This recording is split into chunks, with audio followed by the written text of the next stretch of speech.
So I'm Atlante Moquette. I think most of you know me, the founder of Giving Women, and I'd like to welcome you all to our second pre-conference panel.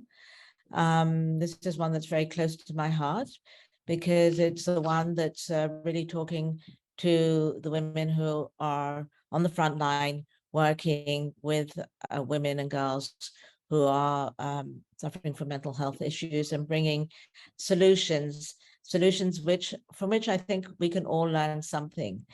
And so we have Tina, who is speaking to us from, Tina, where are you from? Uganda? From Uganda, Kampala, Uganda. Kampala, Uganda. And Amisa, who is from Kibera, just outside of Nairobi in Kenya. And Luciana is from Brazil. So as Tina told us just earlier, that African Wi-Fi always has a wonderful project of not being available when you need the most. So we're keeping our fingers crossed that Amisa will actually be able to speak. Maybe we won't see her video. Before I get started, we'd like to show a short film, and then I'll make a short introduction and pass it on to the panel. Thank you, everybody, for being with us and for really getting this story off the ground. Thank you.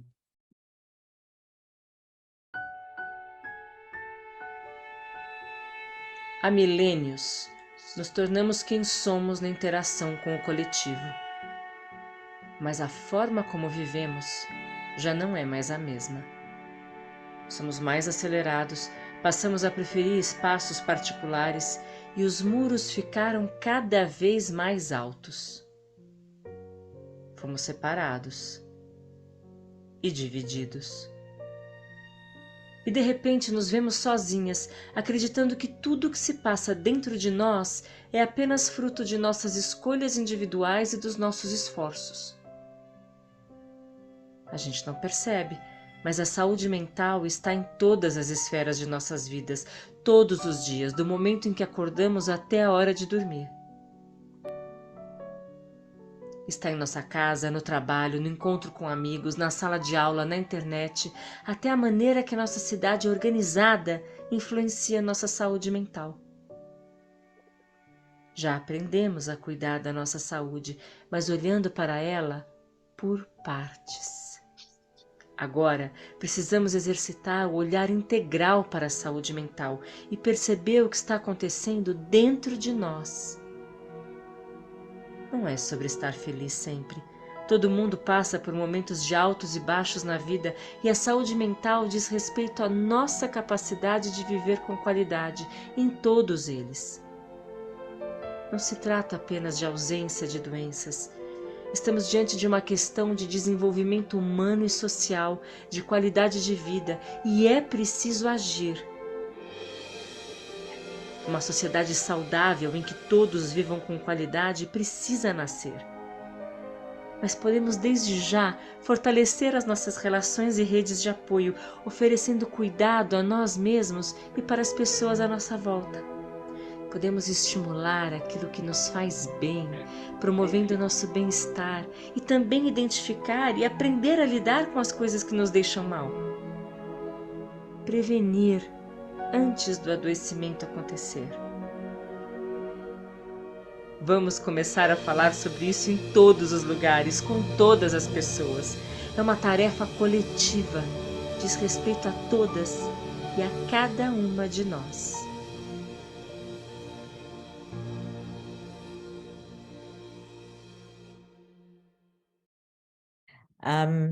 Thank you so much, Instituto Cactus, and for sharing that with us. I think that it said it so well about how we all have a responsibility to not only take care of ourselves, but also take care of the people in our community. And mental health is in everything, needs to be strong in everything that we do.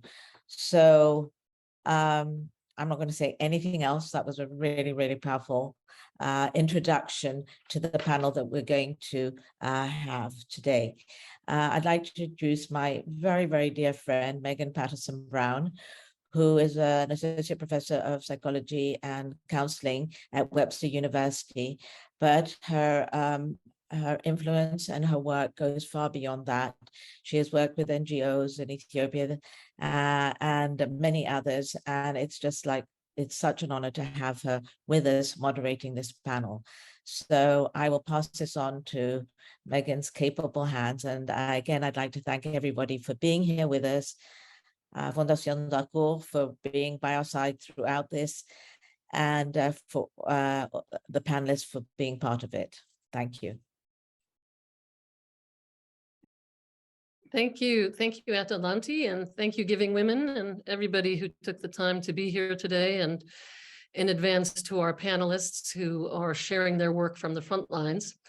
As Atalante said, my background is in psychology and counseling, and as a certified mental health clinician, I've worked in community mental health for years, starting in Berkeley, California, in Florida, and then in Washington, where I also counseled college students and graduate students and faculty. And I had a private practice in which I mostly worked with low-income women and kids, adolescents. Now here in Geneva, along with my teaching, I've been involved in a lot of NGOs, philanthropic efforts, and working on the Bateau de Genève, which is a sanctuary for people who are sort of in transition, whether they're refugees, homeless. We're really seeing the cutting edge of how poverty, war, injustice impacts people's mental health. So having said that, I'd like to now turn my attention to our wonderful lineup of panelists and ask each of them to identify themselves. If you could briefly each speak about your organization, the work you're doing, and the type of mental health advocacy you're interested in promoting. Luciana, maybe we'll start with you because we just saw your film, and then from there I'll let you hand it over to Tina and then to Amisa. So Luciana, if you could go ahead and introduce yourself briefly. We saw a little bit about your Instituto Cactus in the film, but if you could tell us more about what you're doing on the front line in Brazil right now. Sure. Hi, everyone. My name is Luciana, and I am the general manager of Instituto Cactus. So as you could see in the video, Instituto Cactus is a pioneer nonprofit organization in Brazil working to promote mental health and to prevent mental illnesses. And we are particularly focused on the adolescents and the women's group as our target groups. And our work is through two main pillars. One of them is the strategic grant making.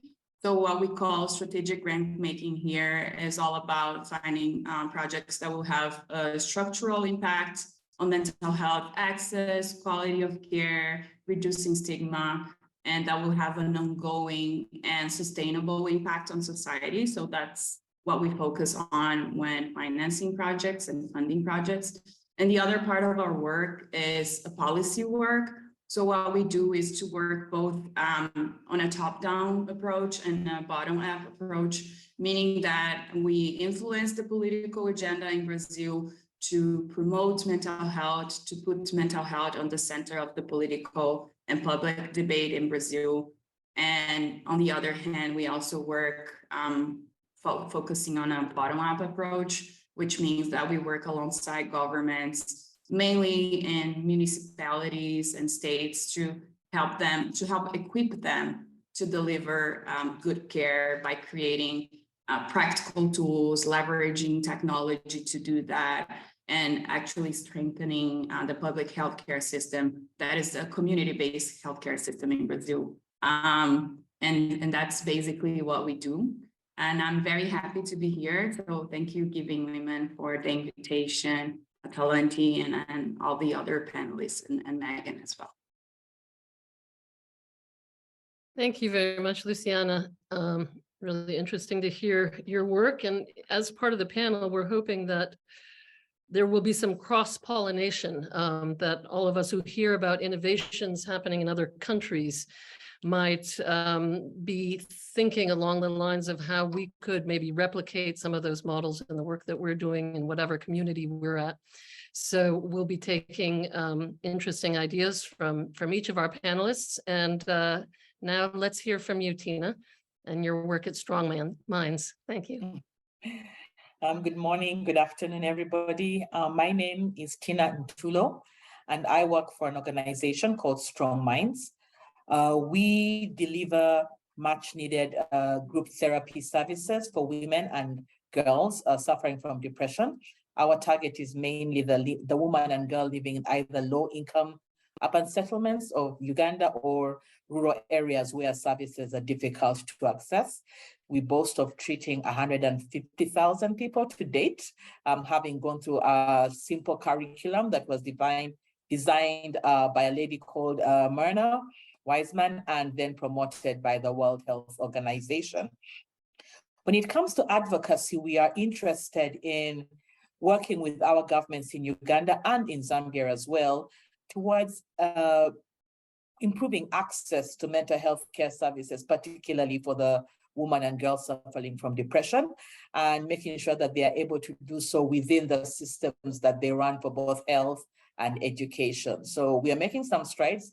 I know there's a question coming after, so I'll be able to expound more when that comes in. But yeah, that's who we are, and we are really happy to be part of this conversation and to learn the amazing work that other people are doing in the field. Great. Thank you, Tina. Really interesting work that you guys are doing there as well. Finally, Amisa, we're hoping that your audio is okay now. If you could go ahead and introduce yourself and your work, we'd love to hear where you're at. Hi everyone. Hi Kathleen. So my name is Amisa. I had a little bit of technical issues, but I'm glad to be here. And I'm really looking forward to how this conversation will be and to learn from my fellow panelists as well. So I run Nivishe Foundation. Nivishe Foundation is an organization in Kibra that is youth-led and women-led here in Kenya. And we focus mainly on community-based mental health interventions, innovations, approaches, and trauma-informed programs for social cohesion. And our work basically is finding the intersectionality or the nexus between community mental health approaches and the global Western approach of what mental health is, and just bringing it, learning from the community what they're doing in terms of mental health, and bringing our knowledge and experiences and building approaches and programs around it. And as we'll continue through the program, I'll continue sharing some of the things that we do at Nivishe Foundation, including our numerous programs in creating mental health awareness, targeting the whole community, but our main target audience are women, girls, and children, because the areas where we come from, where we operate, are areas which are vulnerable, and people go through a lot of mental health issues, and women and children and young girls are actually the main people who are affected with these mental health issues. Yeah. Thank you, Amisa. That's very powerful work, and I love that there's the youth element there, and also looking for the nexus between the kind of traditional communal work and what are state of practice or best practices that we're learning from other communities. I'd like to now turn the conversation to asking each of the panelists in turn specific questions about how they identify those in need. How can we reach out and support and identify those who are suffering and bring them into the programs? And I'm going to, again, stick with you, Amisa, because I know you have this innovative program about radio. Everybody has their own way of doing it, but could we ask you to say a little more about your radio program and how that works?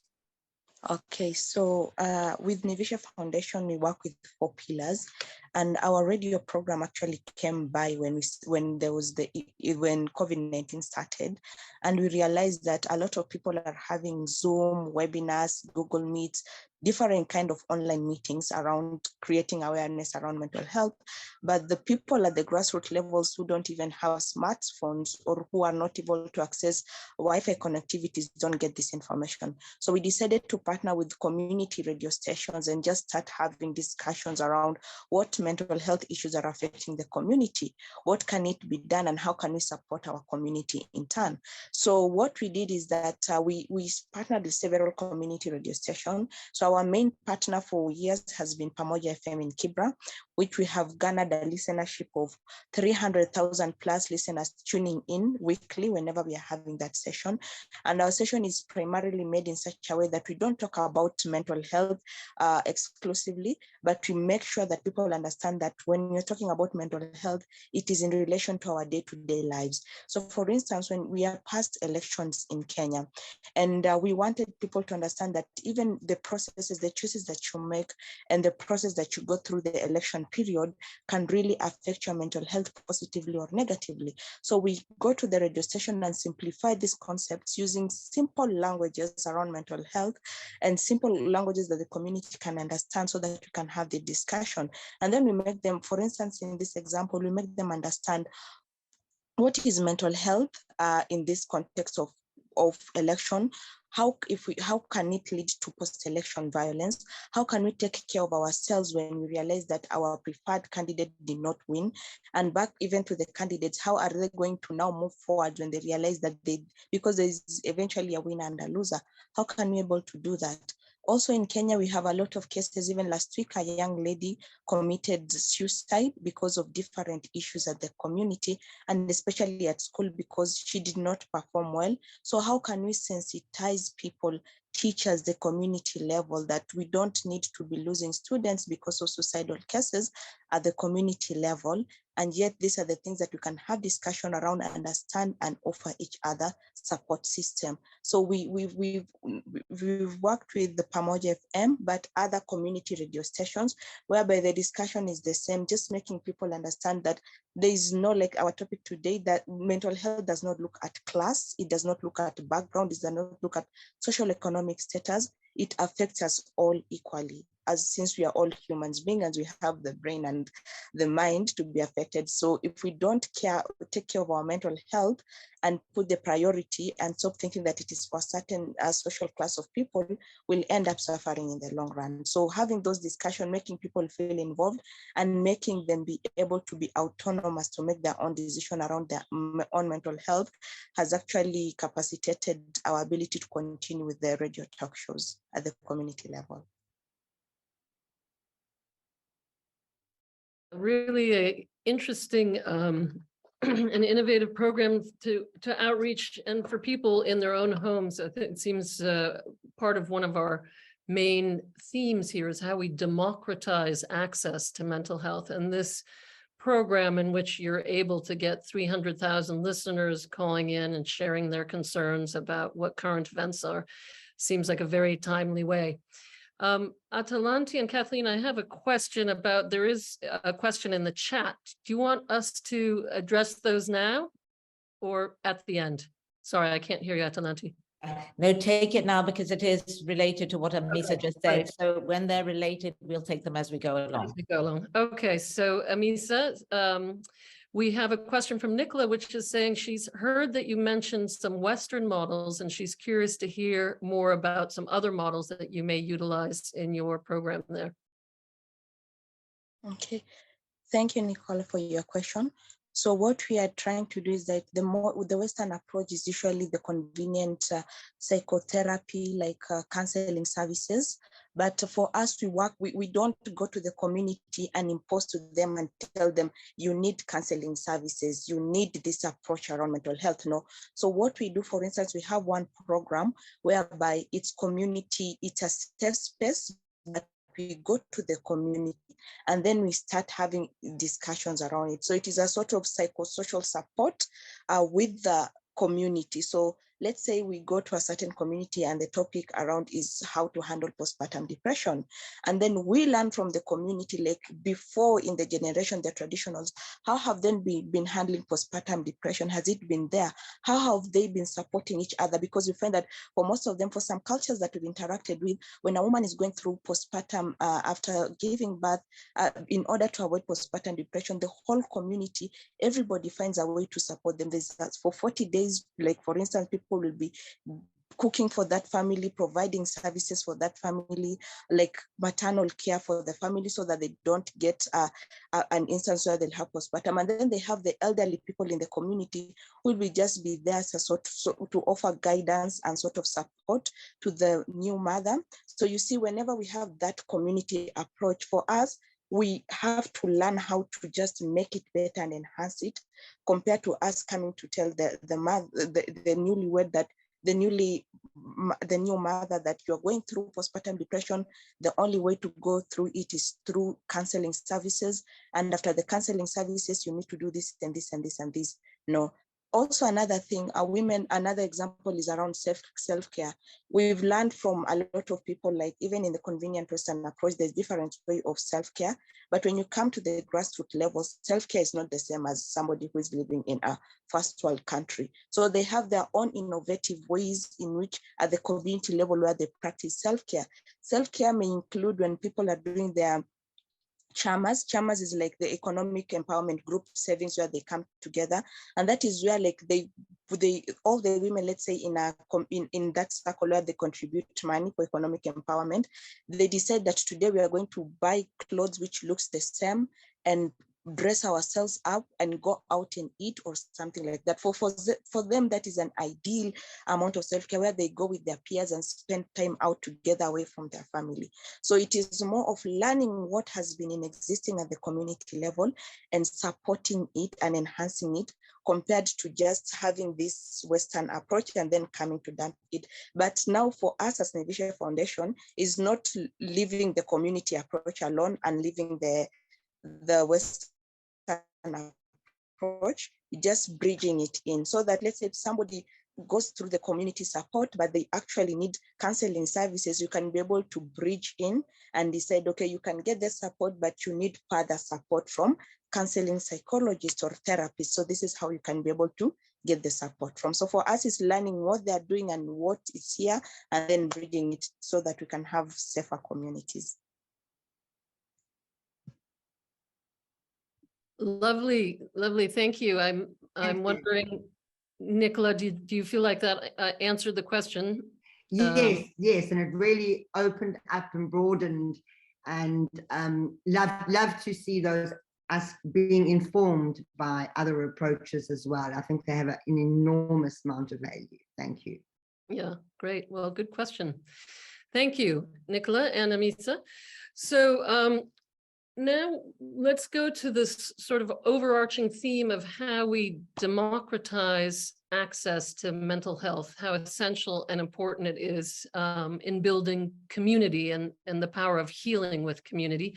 I'm wondering, Tina, I'll start with you if we could. And by the way, for all of the panelists, I'm sure you have other responses and ideas that will lead on to what the previous panelists said. So if you could sort of hold that and maybe address it in your answer now, but we'll also have a space after these questions to integrate all of them. So Tina, if I could ask you to address the importance of democratization of access to mental health care and how the community can play a role in that. Thank you so much, Megan. I mean, for the longest time, mental health, psychiatry, psychology has been mystified. It's mystical. It's as mystical as spirituality is. So many times people just, do not know what to do with their emotions. You're not allowed to talk about the things that you're feeling. And in some languages, there's even no name or word for what you're feeling. And so one of the things that we have worked on is try to figure out how to work with the communities to get to understand what their feelings are and how they can be able to identify or create a group of feelings together that might associate or be similar to what could be like our mental disorder, in this case, depression.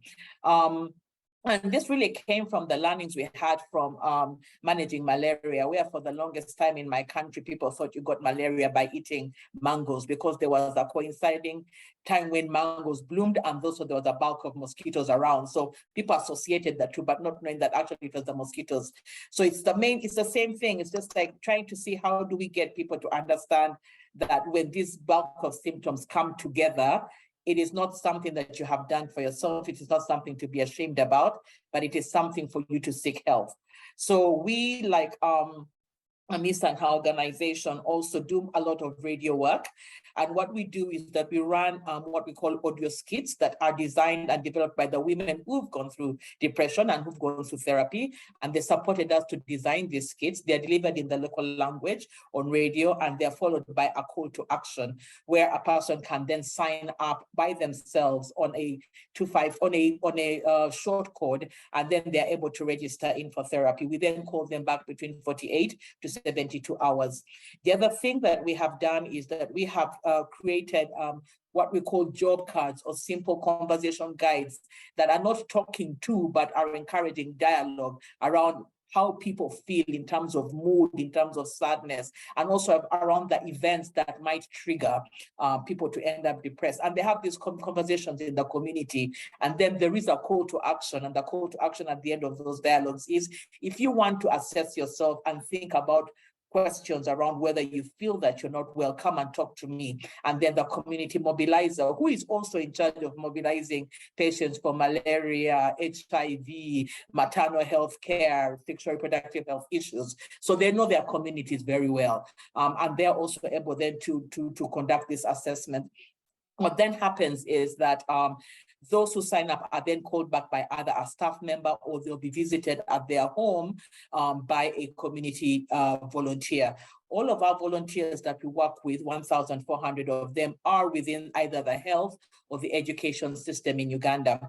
And what we've done is taken what was a largely expert field of therapy, like when I was learning how to do my therapy, and broken it down so that it can be delivered through lay workers, but they're not just dealing with simple, mild psychosocial issues. They are actually being able to deliver a curriculum that can treat depression the same way a psychiatrist with a PhD or a psychologist, a clinical psychologist would. We know that the bulk of the people with depression will suffer depression for either socioeconomic reasons anyway. So if you can create dialogues around socioeconomic issues and give people strategies on how to fix them, then they're on their way to recovery. So that's one of the ways that we have democratized it. I come from a country where we only have 32 psychiatrists. We do not have any psychologists in the public system. The school education system has no therapists, but they have career guidance people embedded within the school. So there is a real lack, there's a real treatment gap for a person who is not feeling well to be able to go and access services. And also because there's a treatment gap, it means there is a knowledge gap, because you only advertise a service that you can provide. If you can't provide it, you don't talk about it. And so for us now working with the Ministry of Health and beginning to push out these messages, either through radio or through what we call walking billboards. And this is the mobilizer with a t-shirt that has "talk to me about mental health" or "talk to me about depression." And then there's the call to action on their back. They're able to garner conversation, or they're able to use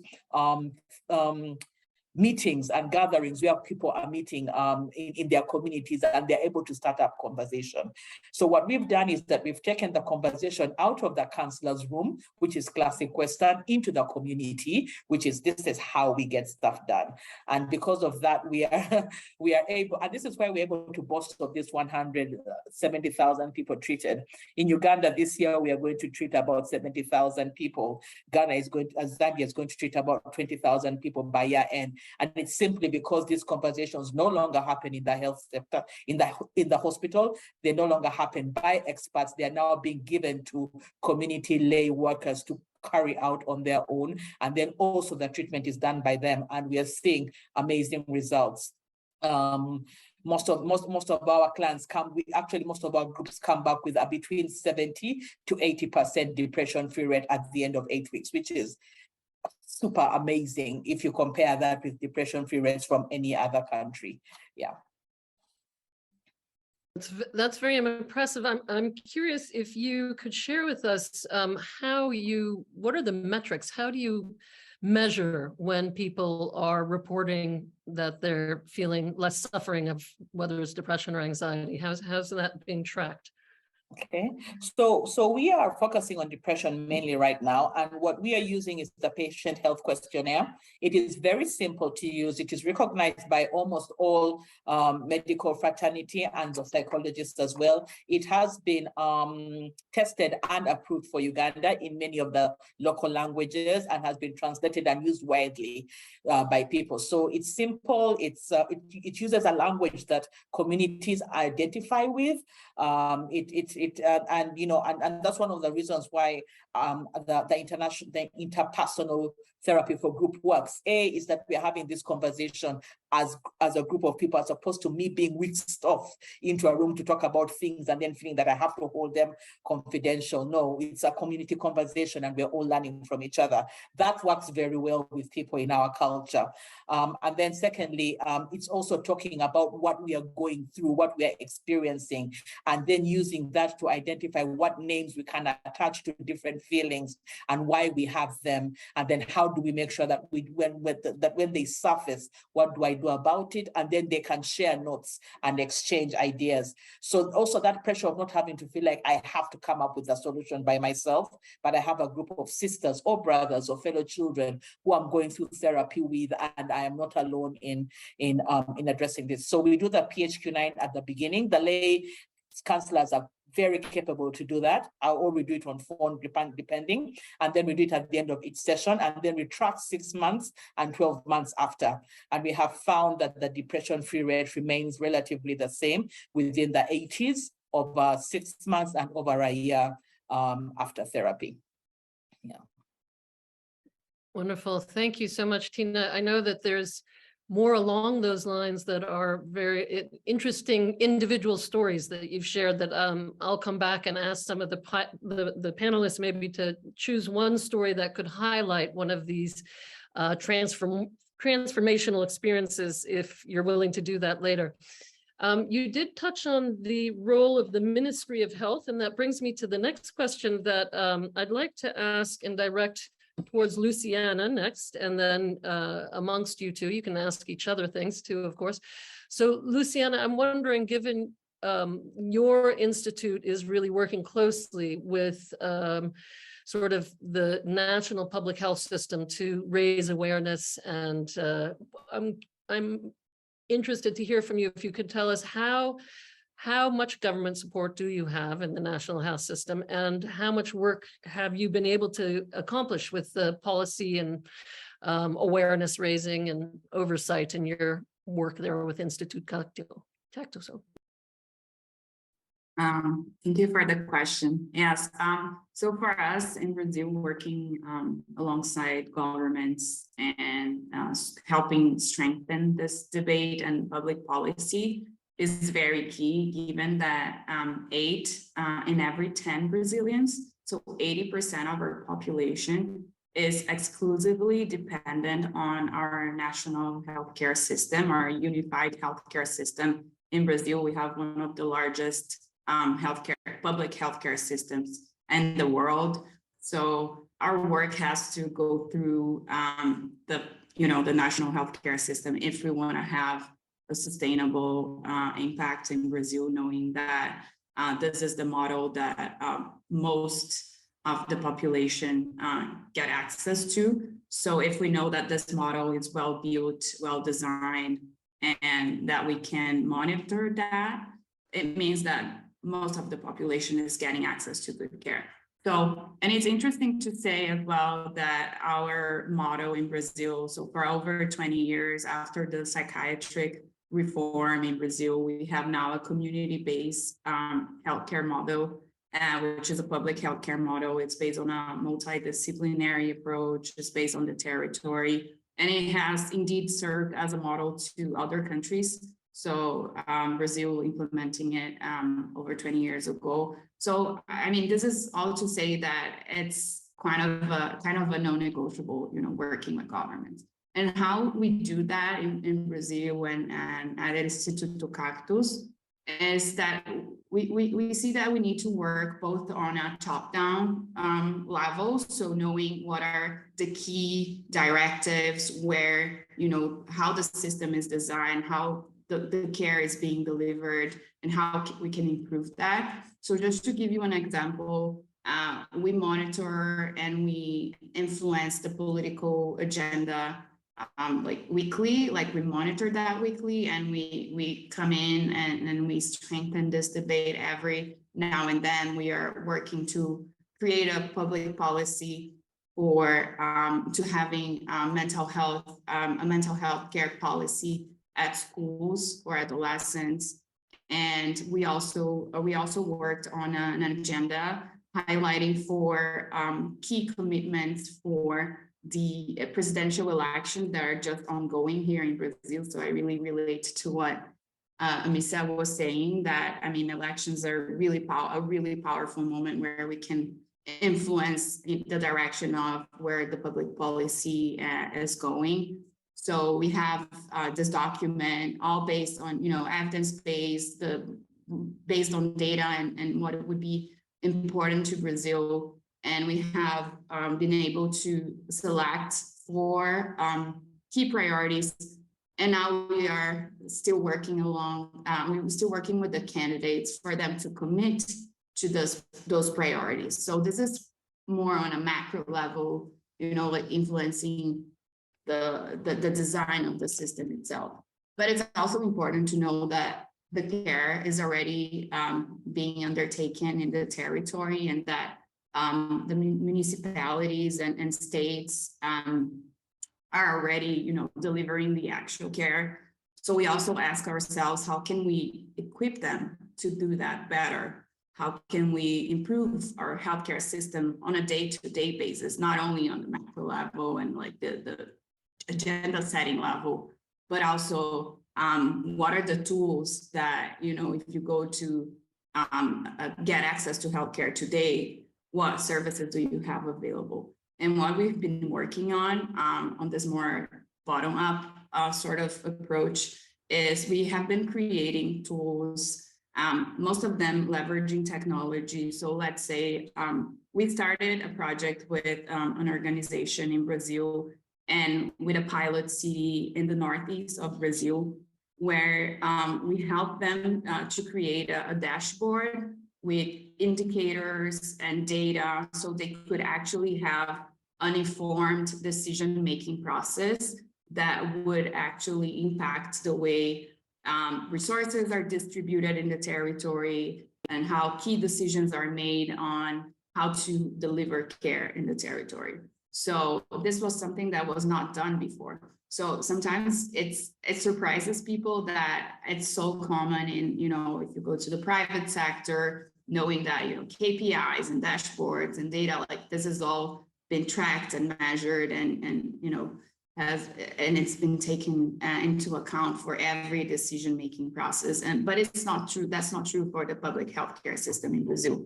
So knowing what exactly is going on in your city, in your state, it is very powerful, because we have scarce resources. We don't have enough resources. So how can we better allocate them? How can we optimize for that? So having the information is the first step to being able to provide a better quality care with more access. So this tool that I was mentioning that we started to implement as like an MVP sort of project, a pilot project in the northeast of Brazil. Now it's been scaled to other cities in Brazil, meaning that other cities will get access to the same technology and the same type of information.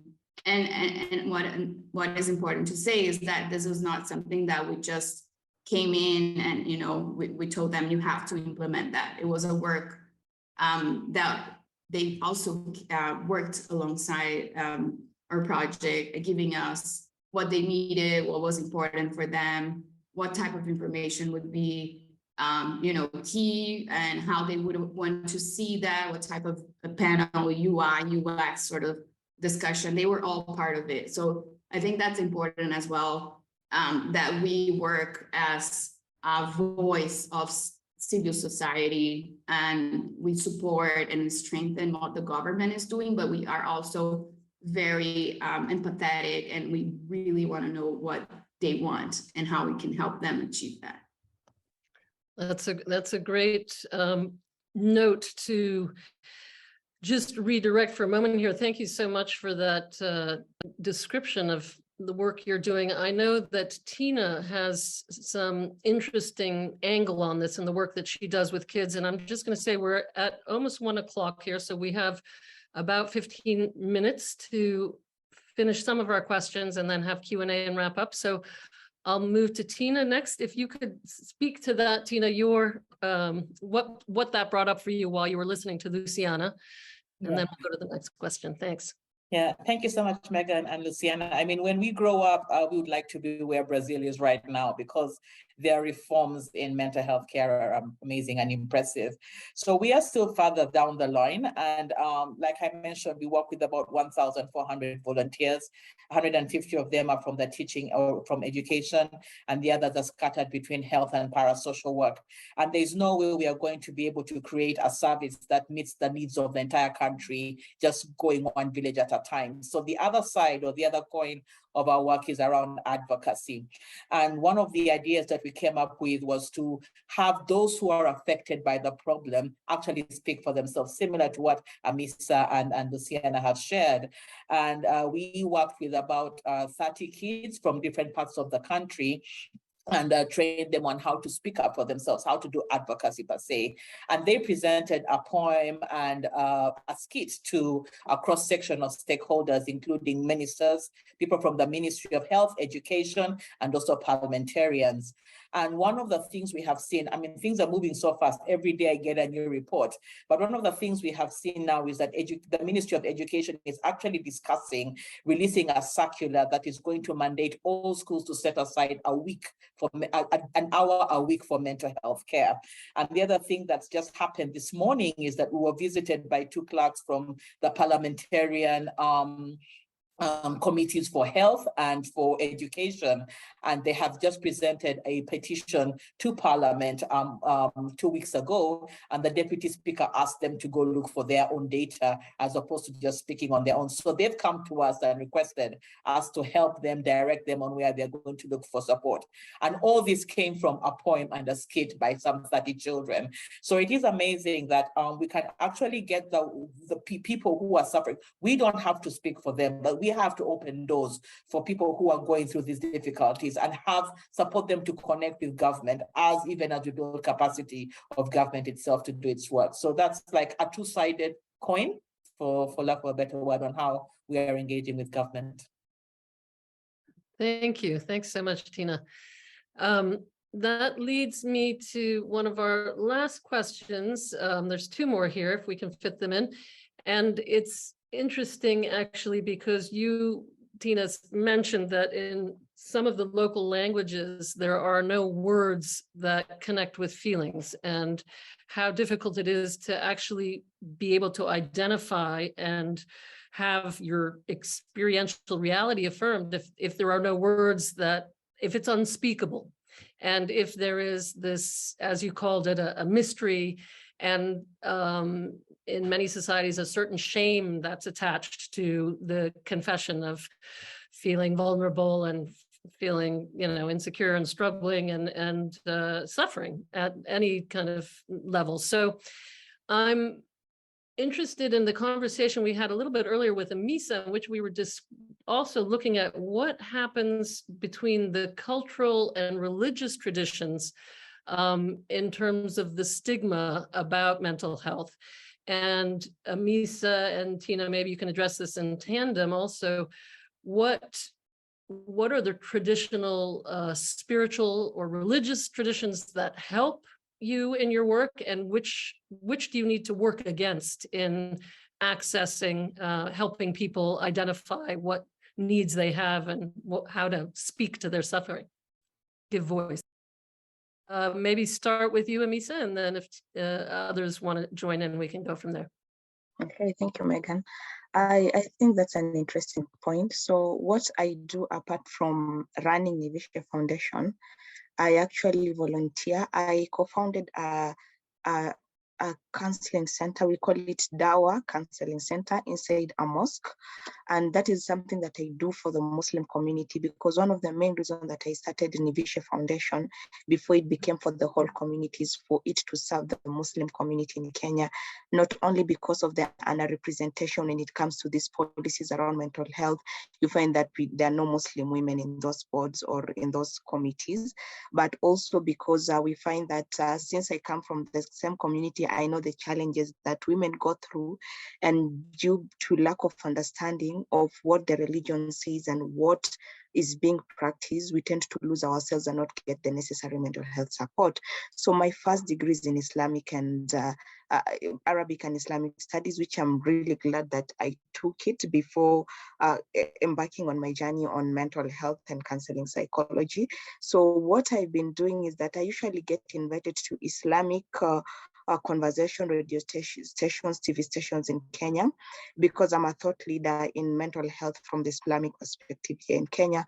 And among the things that I do is try to bring around what Islam says, like really the interpretation of the Holy Quran and what the Prophet said around mental health, but also letting the community know, like you see, this is not like something which is being brought to our community, but it is something that has been existent, and we need different approach to it. For example, one of the main verses that I usually use, it's the prayers. It's a prayer that the Holy Prophet made, and the prayer goes, I'll translate it. It says that, "Oh Lord, please protect me from anxiety and depression," and then other things. So the fact that he, the leader of a whole religion, was capable to understand that there's some things that was out of his control, like anxiety and depression, and he's actually seeking spiritual support to be able to go through it, like shows us as Muslims that yes, these things are happening and we need to do what to address it. Because I get a lot of cases when we are working with the community, when somebody is going through mental illnesses, they'll tell them that your faith is weak, that's why you are having depression. Like you should reset this and these verses so that the depression can go. So while I bring in the perspective of Islam, what Islam says from the prophetic history, what he says, and then now people are able to understand, like, oh, she's not imposing her beliefs on us, but it is something which has already been existing. So it's easy for them to start applying and start relating to what I'm saying. And we've gotten a lot of people like coming on board. Like last week on Wednesday, I was on a TV station, an Islamic TV station, and we're talking about suicide and suicide awareness from the lens of Islam. And you find that automatically in the Islamic perspective, like you are not even supposed, committing suicide is a sin. So it's the same as decriminalizing suicide. So like having that discussion and listening to them where they're coming from, the religious leaders giving me their inputs, and then having them actually interpret what they think, made it an interesting decision, because there were a lot of ahas moment for them, because we're able to look at spirituality, mental health, and physical health. So that is what we've been doing. I've been doing at a personal level, just bringing in the concept of Islam and mental health and making people realize it's one and the same thing. And also just to touch on what Tina was saying around mental health clubs, we also have a similar clubs in Kenya. We've developed it, and our curriculum is more holistic in that it covers the teacher, the student, the school admin, and the student themselves. So what happens is that each school, we have a mental health practitioner going to that school, working with the students. But because mental health is a new thing, we also have sessions with teachers whereby it is informative sessions. So let's say in Kenya, like students are punished. So if a teacher does not understand ADHD or autism or other mental illnesses, you may punish a child for being hyperactive, but yet it's a mental illness. So having this knowledge, and the parents being aware that this is what is happening, and to be able to offer a safe space, and the school admin to be supportive of these three components, is how what has made our mental health club successful. And the fact that it is youth-led, like we don't continue like engaging with them completely, but we empower them to continue even without our support, but we're there to handhold them. So that is what we do around mental health clubs at the community levels. Wow, there's a lot there, Amisa, and so much more that we could dig into. And I would love to also hear from Luciana and Tina and all the rest of our folks in this line, because it's so powerful, you know, the ties between spirituality and how you see your place in the world, and community, and how we take care of each other, how we heal, and how we can heal through community. So that subject in and of itself deserves its own panel at another point, probably. Just keeping an eye on the time here now, I see that we do have a question from someone in the group to all panelists. And as much as I'd love to go on to the next questions, just in order to keep us on track, what I'll do is I'll read Elizabeth's question and then let you know the last question we had, and sort of end with asking the speakers to reiterate what their key ideas are that they'd like us all to take away from this conversation today. So Elizabeth asked the panelists, is it possible to identify the #1 mental health need of women and girls in the communities you serve? I think this is, you know, a broad question that we could have a lot of time devoted to, but if I could ask each of you, maybe starting with Luciana, then Tina, then Amisa, is there anything that you could say? Is there an ability to focus on the #1 issues of the women and girls in your communities that you see? It's really hard to focus on one only, but what I would like to highlight is that we know that women, the prevalence of mental health conditions is higher in women when compared to men, and that we know that this goes far beyond the biological perspective.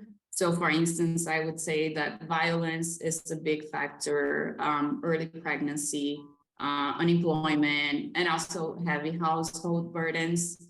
And this is, there's a data that we like to share around that, which is that common mental health disorders, the rates that they appear among women is 1 to 5. So we can say that 1 in 5 women, they will experience a common mental health disorder. But among women with heavy household burdens, for example, the number of women with common mental health disorders goes from 1 in 2 instead of 1 in 5.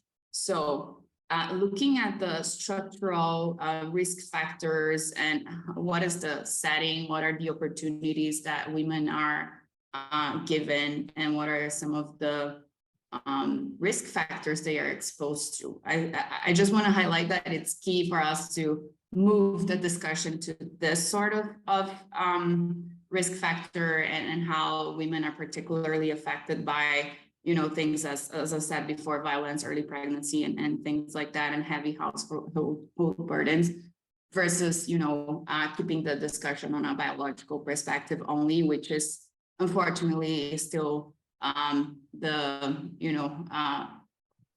leading or the most common narrative we see. So that's what I wanted to contribute. Okay. So violence, early pregnancy, heavy household burdens, those are all obviously things that women around the world share, but in particularly those places in which economic issues may weigh more heavily. So Tina, what might you say you see as one of the #1 issues the girls and women that you work with face? I'll definitely concur with Luciana on this one. It's just exactly the same issues as she's mentioned. But of course, when the issues just become more compounded when you are working in very poor resourced communities and where government is not prioritizing any kind of help. And that, of course, then makes mental health problems look worse than they actually are. Because if you maybe say worse than they should appear, let me not say worse than they are, worse than they should appear. I remember one time, and I'm going to be very quick. I remember one time I was driving along the road and I had one of my donors seated with me. And he asked me, why is that person so dirty and walking around, with this big ball of dark clothes on him, and he's very dirty? And Amisa, you have these same people in Kenya. And I go, oh, that's schizophrenia. And he was like, what? How? It cannot be. How does he get that bad? And that's really because of lack of services. So the same diagnosis, but lack of services makes it look even worse, like 1,000 times worse. So the biggest need, I think, for us is access to health, information. And governments just need to do much better at dealing with the disparities, economic disparities, and issues around women and their own development and their own ability to thrive in the community. So, yeah.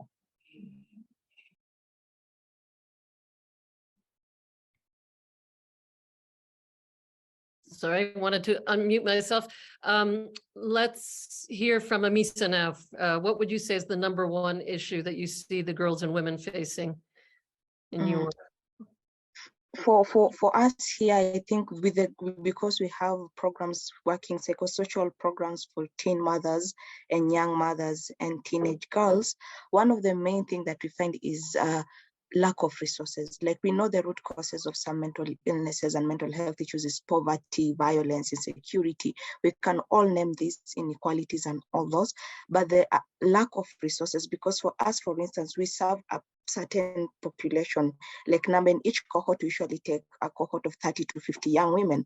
But you find that if government is not involved, when we're talking about the philanthropic, the charity, the nonprofit sector, not most of them are keen on supporting mental health program. You find that the burden lies on us. There's so much need. We are not able to actually work on the demand, because everybody wants our services, but we're not able to support everybody. So as much as with the services are there, the government actually is not playing a role. The burden lies on us, because not a lot of people even in the non-profit sectors prioritize mental health.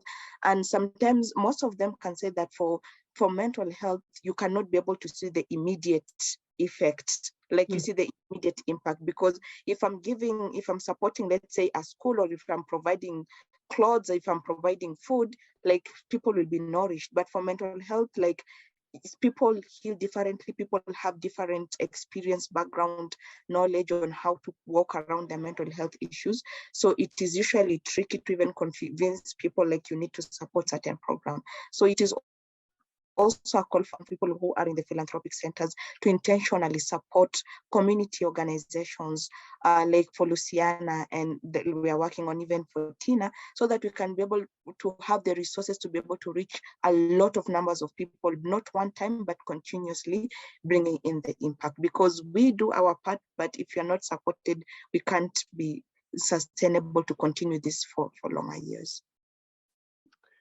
Yes, that's very true. Thank you, Amisa, for sharing that. I see in Atalante's chat how she's asking how you overcome issues of stigma around mental health. And that reminds me actually of a conversation we had, Tina, in which you explained a young mother who had a child with cerebral palsy and living in a slum, and she was having to hide that fact. And then another mother who had a child with epilepsy, or maybe both kids did. So maybe can I ask you to tell that story, because that's an experience. I mean, that's a good illustration of this kind of thing, how you overcome stigma and how it's important to overcome stigma. Yeah.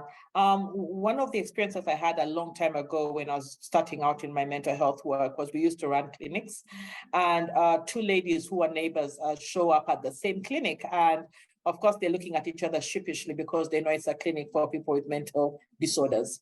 And finally, they got around to talking after they went through the weather and everything. And they're like, oh, so what are you doing here? Then one of them busted up the courage to say, I have a child with cerebral palsy. And the other one says, oh, me too, I have a child with cerebral palsy and epilepsy. Now, these women had been living side by side in a slum area, you know how difficult it is to hide a child in a slum area. It is so hard. So what it meant is that these children were not seeing the light of day. They were not going outside. They were not getting any fresh air. And maybe even these parents who are having to lock their kids in their houses just to go to be able to to work and find food or whatever. So having conversations and normalizing the fact that we will be different. Not all of us will look the same. Not all of us will have the same challenges. We need to normalize that conversation. And then secondly, we need to point to people as to where they can get support. In the case of these two women, they did eventually join a self-help group, and that self-help group included some kind of childcare facility so their kids could get together. And in the long run, they were able to create businesses for themselves, and the story goes on. But it's not always the case for many people. In my career of the last 23 years doing mental health work, we've pulled people out of ditches, we've gotten people off chains simply because the community doesn't understand that this is an illness that can be treated and people can thrive. So for depression, one of the things that has helped in our work at StrongMinds is that we have taken the conversation out of the health center and into the community, because all the issues we are dealing with, as Amisa is explaining, are all community issues: poverty, violence, inequality. They are community conversations. So we've taken those conversations into the community, and we are having women who are going through these problems having conversations on how they can empower themselves to solve them, but also when they go back and and the other work that they do as volunteers or as part of other NGOs are then able to connect that we can actually solve this. So at StrongMinds, the women are seated under a tree and having therapy. They could also be having what Amisa called a chama, a self-help group meeting. They could also just be talking about how to plan a wedding for one of their kids. It's just happening under a tree. And then what happens is, because they get so helped, they actually volunteer to serve other community members. And then we train them to do that. And they're also able to mobilize other community members to come in and say, hey, I haven't seen you for 4 months. What's going on? Oh, I've been going through this. Oh, I attended a group under that tree, and this is how it helped me. And they're like, oh, that's what you guys were talking about, you know. And so just being able to just loosen this conversation. There's a lot of work that's happened in Uganda about making sure we've gotten rid of the words like lunatic, imbecile out of our laws completely. At least that's been done, but still a lot more conversations need to take place to deal with stigma. Yeah, that's a very powerful story, and I'm sure that many workers in the field would be able to share some similar stories. I'm wondering if, along those lines, we have ideas about innovations that we might need to learn from the stakeholders as well as from each other's programs. And I'd like to invite the panelists now to discuss with each other what struck you when you were hearing each other speak, and where you feel like there are parallel situations or maybe thoughts and ideas that could help them in their programs, help all of us really in moving this issue forward. Luciana, is there anything that strikes you about innovations that you've heard of or might replicate or might share? Sure. Yeah, first of all, I loved hearing all of the stories and the great work that Tina and Amisa are doing on the field. And I think that what was really powerful to learn was that, one, it affects everyone equally. And that's something that we also see in Brazil. That was something that Amisa shared at the beginning. Also, the assumption that there's no one size fits all. So we know that mental health is a multidimensional issue, and that we need to be mindful of that when creating programs and initiatives around that. So I thought it was very insightful to see how they're doing it, how they're leveraging, the actual resources that are on the territory already, and how you instead of having to take people to the healthcare facilities, how can you bring care to where they are and meet them where they are, and not only on a physical perspective, but also on a more on an empathetic perspective on looking for what they actually need versus what what you think they need. And I think they're doing this like so well. And what we do in Brazil, first, as I said, we work with governments, and second, we partner with local organizations such as, you know, StrongMinds and Nivishe, who are doing that sort of work, very relatable, very focused on what women need actually, instead of imposing something on them. I also loved the last question, and it also was also part of the whole discussion, I think, the power of communication and language when talking about mental health, knowing that, you know, there's a lack of vocabulary to talk about it. It's really, you know, impressive and surprising, you know. I don't know how we can go with that.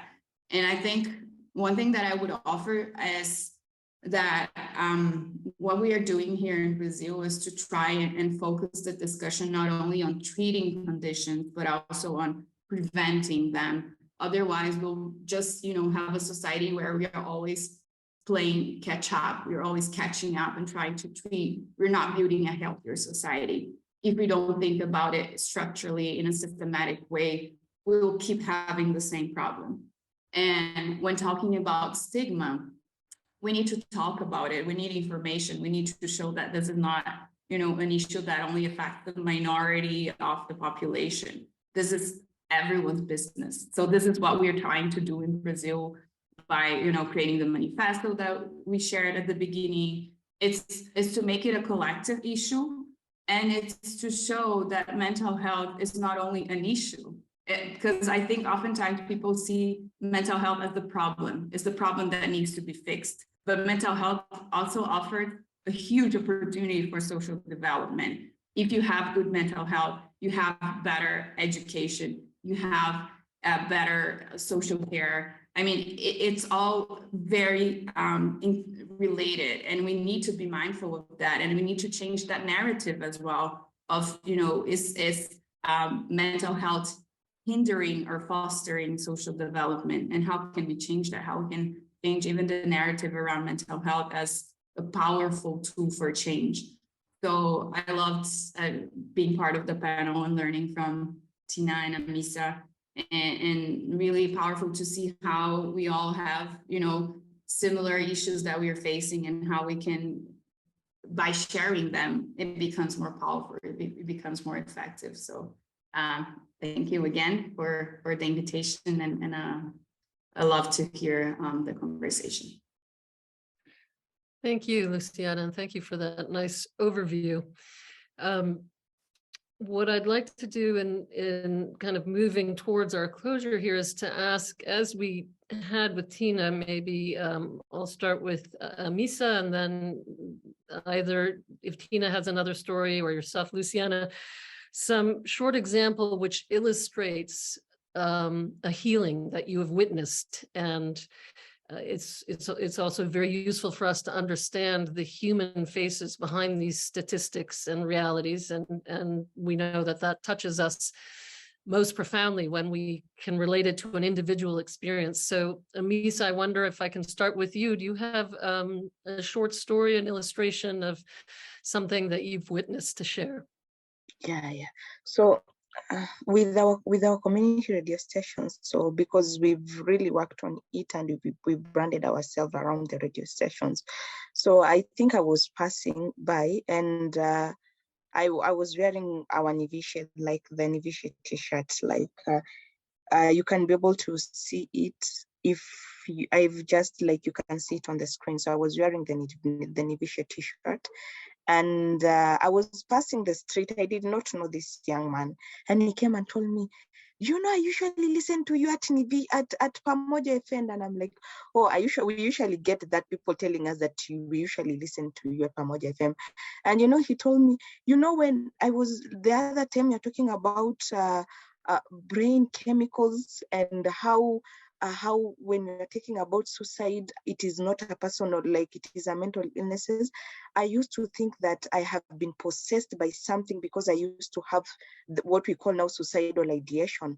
So anytime he's in ideation, thinking about committing suicide and planning around it and just thinking about it, he thinks that there's something spiritually wrong with him, or he has been possessed, or there's something like juju or something. So it's like when I listened to you guys, it was like an aha moment for you. Like you could see in his face that he was like, it was a relief because he realized that this is something that I can take responsibility of, but most of the time it is not in my control. I cannot control the brain chemicals. I cannot, but I can also seek out for support. That was like I just listening to him talking and just being bubbly and happy. I just felt like, okay, as much as sometimes our work is really, really hard and sometimes we don't see the immediate impact or the immediate effect, just listening to people sharing their own experiences and stories and telling us that I listened to you that time and it changed my life, it actually motivated us as an organization, because now we know we may have 300,000 listeners plus, but maybe for that day our message was just meant to touch one person. So even if we don't get that much support or what, we know that maybe it touched one person. We know we may never know, but at least we are making impact. Yeah. It's beautiful, the power of one. And, you know, we have to imagine that behind his story, there are others who have had the same experience, but didn't necessarily come forward to speak.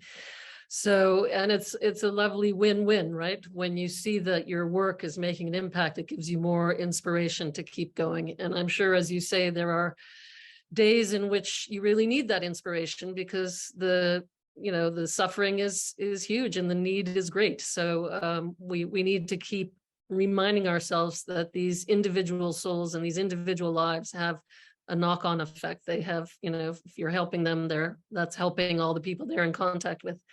So thanks for that vignette. And Luciana, I know your kind of organization is a little bit structured differently, but do you have a short story that you might share, like Amisa, in which you've found an individual responding to the interventions your institute has made?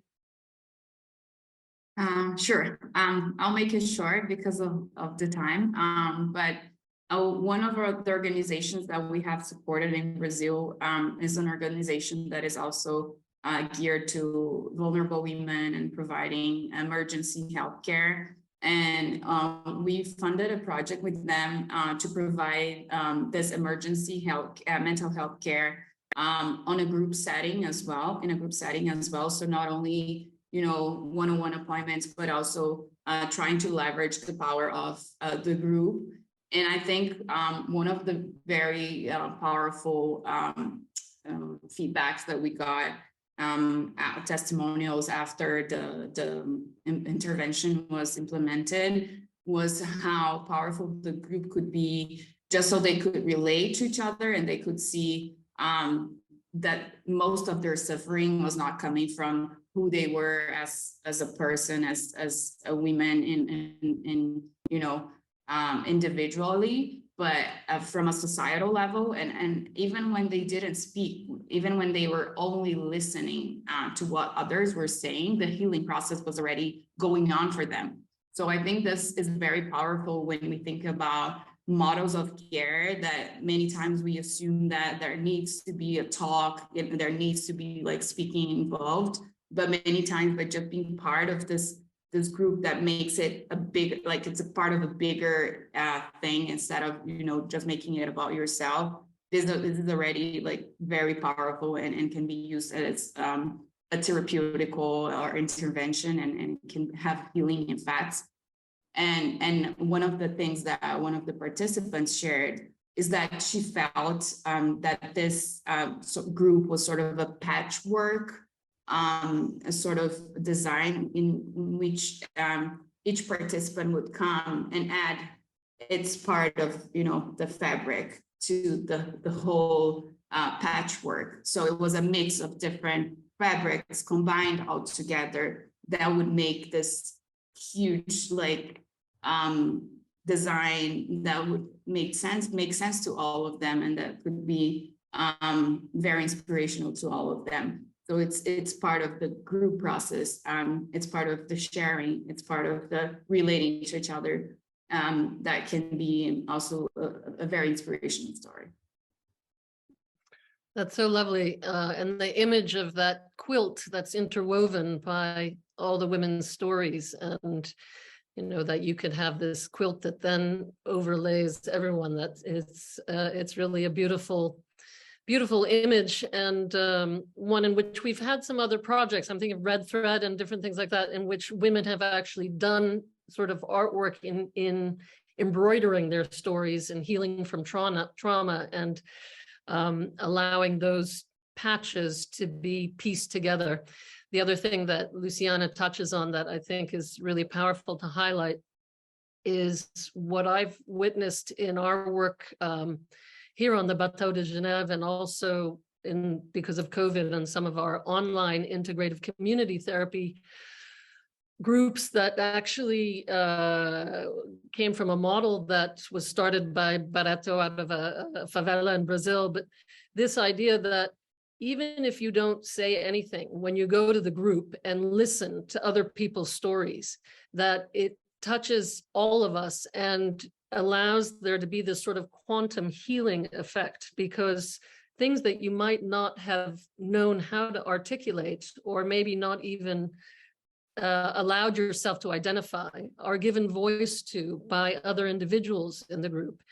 And therefore the community is greater than the sum of its parts. And when we work in this way, and I also like to point out that I feel like that this is a very feminine kind of approach to working in a collective this way. This is part of, not to say that men can't do it, but that it is part of that collective approach to healing that is so powerful, and that goes beyond kind of statistics and the medical model and big pharma and top down, and is really empowering because it is grassroots and from the stakeholders, you know, by the people, for the people. So thank you, Luciana, for bringing up that piece, how the parallel process is so powerful. Tina, is there another illustrative story or vignette you might share with us? Gosh, I have so many, but I'll pick one. I have about 150 staff here in Uganda, 11 of whom have been through our therapy, been volunteers, and then been recruited through the system, and at various various levels of leadership right now.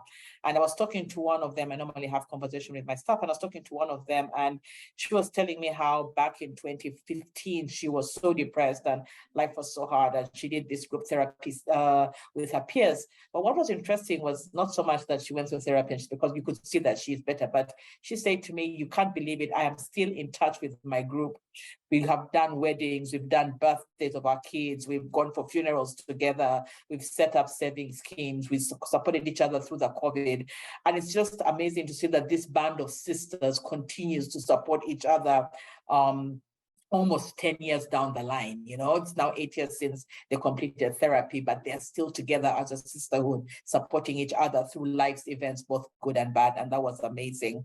Just one last one is, we were up in northern Uganda, it's very short, and we had just introduced teletherapy during COVID because we were not able to go into the communities to serve people. And we were meeting with a group, and one of the district officials rushed literally to the meeting, and he just came to say, "I just wanted to shake your hand." And we were like, "Okay, this is weird, why?" He's like, "I am a beneficiary of your therapy. I went through a very difficult time during COVID. I just dialed the number and I met every Saturday with a group of 8 men. We talked about our problems, and it was the best thing I have ever done for myself." So it was just good to see that there are people out there who are benefiting.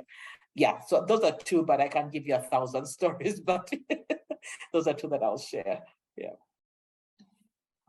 Yeah, thank you, Tina. And again, something for all of us to remember, that when we invest in our own self-awareness and self-care and mental health, that we're really investing in the community around us. So, many children, husbands, brothers, sons, parents will be the beneficiaries in a sort of knock-on effect. And we can't underestimate how powerful that is, that so many of the girls and women that these programs of outreach are trying to help, and it's not just girls and women in all cases, but here at Giving Women, we certainly focus on that. Those individuals go on to be the nexus, the sort of planet around which so many people satellite. And I know in our own small project in Ethiopia, we were able to sort of strategically through data look at how helping one woman often meant that there were 80 people around her help, because that one woman had, you know, grandchildren and nephews and nieces and sisters, and there's such a wonderful kind of ripple effect. So it can't be underestimated, the power of community mental health and this integrative community. So we've got about 5 minutes left, and I'd like to open the floor to anyone else who wants to ask a question or say anything, and then leave a few moments for Atalanti to wrap us up here. And before I do that, I just also want to thank each one of our panelists again, from the bottom of my heart, for the work that you're doing, and, you know, to let you know how inspirational it is for us to hear the kinds of community group efforts that you've been working on, and how the success is coming slowly but surely. So we want to continue giving you our sisterly, you know, empower and support in other ways through networking and moral support as well, such as these panels. So let's see, I'll let Atalanti take on, and then if anyone else wants to say something or put it in the chat, we'll move on from there. You're still muted. Yeah, there I am.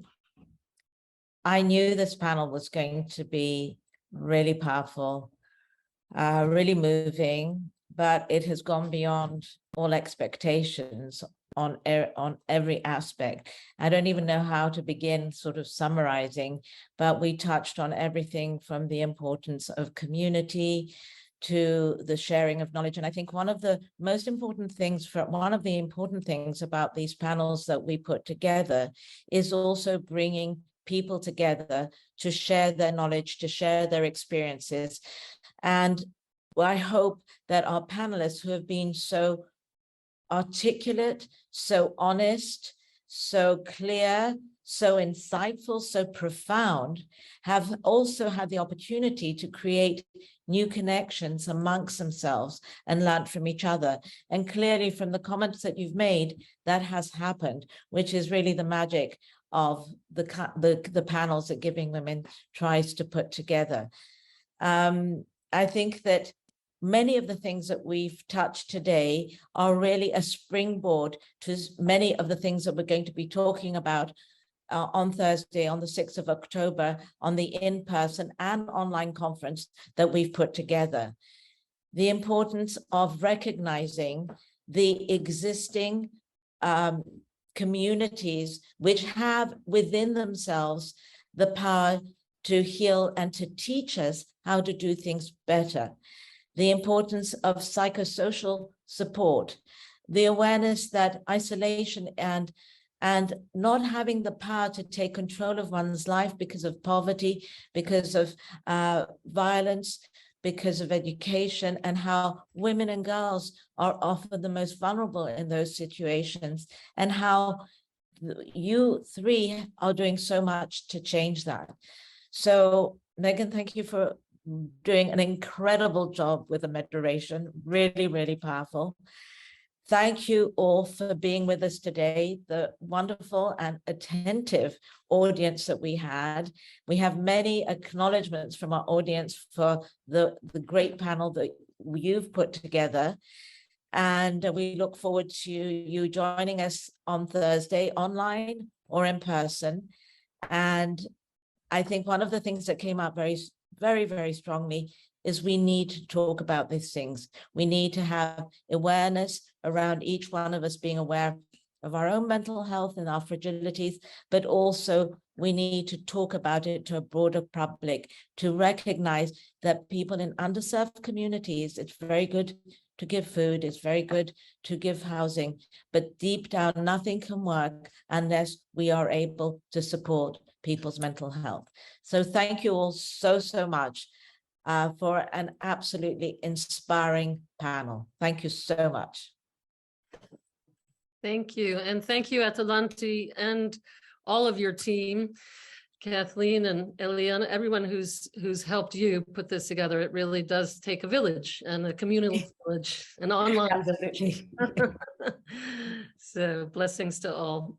And maybe we could tell people where they could find the recording of this if they want to come back and hear again. Is that something you'll post after, Kathleen? We will be sending it. We will be sending it to all the participants, all the people that have signed up. People that weren't able to attend today, they will all receive the recording because some people have signed up but couldn't be here today. They will receive the recording. So it will go far and wide, hopefully. Wonderful. Thanks again to everyone. Again.